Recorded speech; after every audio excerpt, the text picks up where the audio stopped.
très compliqué de travailler avec de multiples équipes. Mini exception peut-être, j'ai vu des cas qui fonctionnaient bien. C'était quand c'est vraiment 2 équipes sur le même produit, quasiment qui se partagent un backlog Ouais. que, Pierre le Guide Scrum le réécrit vraiment comme ça dans sa dernière version. C'est plus acceptable d'avoir une seule personne qui peut un peu piloter 2 squads parce que ça reste un backlog unique et le product manager owner, se concentre justement sur un backlog toujours pour dire voici les progrès, les incréments Mmh. qu'on attend. Ouais. Donc ça peut faire du sens. Mais c'est très rare d'avoir vraiment des équipes qui vont vraiment s'attaquer au même problème.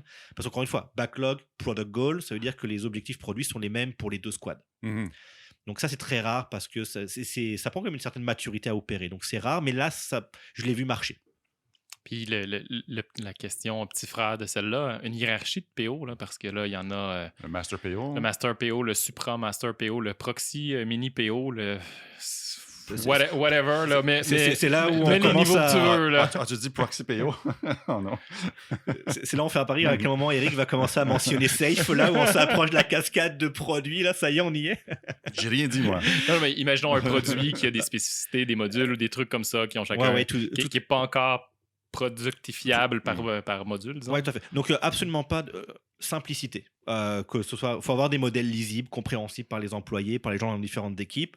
Quand on regarde justement les entreprises tech que je mentionnais, c'est simple, il y a des product managers qui se rapportent à un directeur produit. Le directeur produit va piloter justement un produit plus au complet ou quelques produits et va piloter justement ces 4-5 product managers, puis après ça s'arrête là, tout simplement. Puis c'est des modèles qui scalent très bien.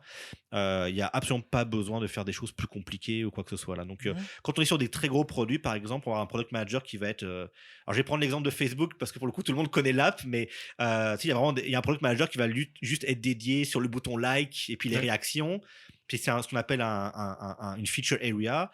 Et puis ensuite, il y a le product manager qui est responsable du post parce que c'est une autre fonctionnalité pour eux. Puis après, il y a le directeur produit qui est responsable du newsfeed, par exemple.